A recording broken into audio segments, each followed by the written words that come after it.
మహాగణుడును మహోన్నతుడైన యేసుక్రీస్తు వారి పుణ్యనామములో ప్రియులారా, మీ అందరికీ ప్రభునామన వందనాలు. దేవుని వాక్యం ధ్యానిందాము. యెషయా గ్రంథం 27వ అధ్యాయం 2వ వచనము నుండి, ఆ దినమున సంతోషకరమగు ఒక ద్రాక్షావనముండును, దాని గూర్చి పాడుడి.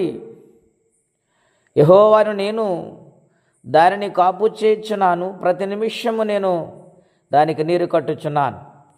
ఎవడు దాని మీదకి రాకుండానట్లు దివారాత్రములు దాన్ని కాపాడుచున్నాను. ప్రియమైన దేవుని బిడ్డలారా, భక్తుడైన యెషయా గారి ద్వారా పరిశుద్ధాత్మ దేవుడి మాటలు వ్రాయించారు. నాటి దినాలలో ద్రాక్షావనమనగా ఇశ్రాయేలు ప్రజలు సూచిస్తూ ఉన్నది. దానికి యజమానుడు దేవుడై ఉన్నాడు.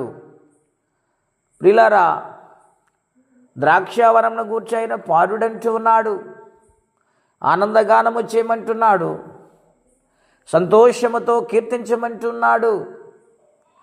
అవును ప్రియులారా, ఈ యొక్క ద్రాక్షావనము ఎంతో ఉన్నతమైనది గనుక, గొప్పది గనుక, దేవుడే స్వయముగా కాపాడుతున్నాడు గనుక దానిని బట్టి మనం సంతోషించి పాడాలని దేవుడు మాట్లాడుచు ఉన్నారు.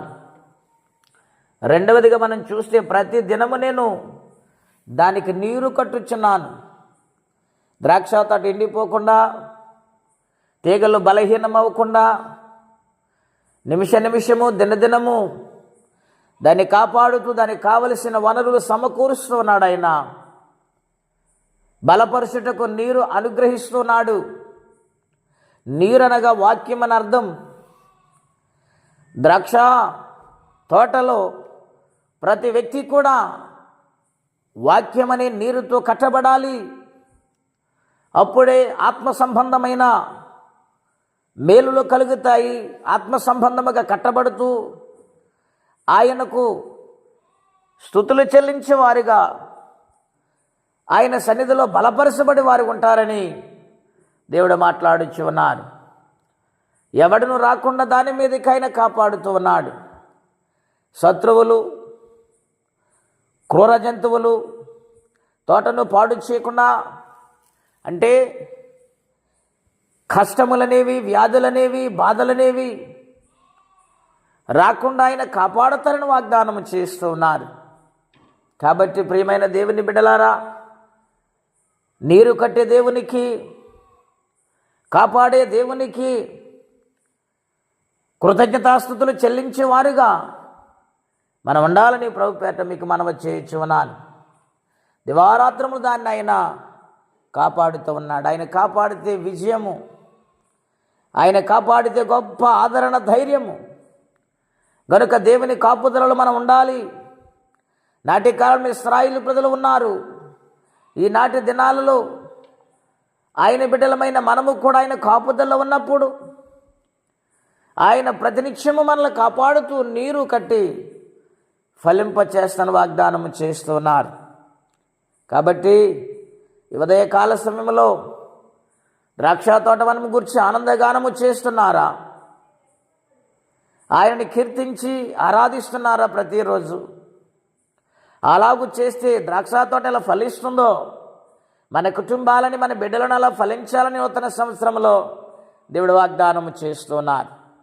ఆ వాగ్దానము పొందుకునేవారిగా, ఆయన కాపుదలలో భద్రతను కలిగి జీవించేవారిగా, విశ్వాసము, భక్తి జీవితం, ఆయన భయం కలిగి నడవాలని, బ్రతకాలని, తదుపరి గొప్ప జయాన్ని పొందుకోవాలని, ఫలించాలని ప్రభుపేట దైవజనుడిగా మనవి చేస్తూ ఈ మాటలు ముగిస్తూ ఉన్నాను. ప్రార్థన అండి. అత్యంత కృప కలిగిన దేవా, మహోన్నతమైన మీ నామం కొరకే వందనములు, స్తోత్రాలు. ఈ దిన మధ్య ద్రాక్షావనంను గురించి మీరు మాట్లాడుతూ వచ్చారు నాయన.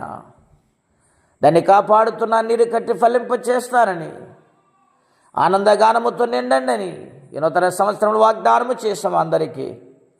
నాయన, ఎవరి సమస్యలు ఉన్నారు ఆ సమస్యలు విడిపించి ఈ నూతన సంవత్సరములు నూతన ఆనందము, నూతన ఆశీర్వాదాలు పొందుకునే భాగ్యము మీరందరికీ దయచేయమని ప్రార్థన చేస్తున్నాం.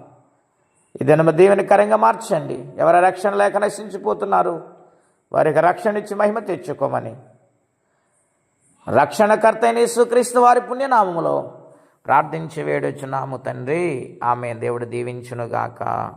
ఆమేన్.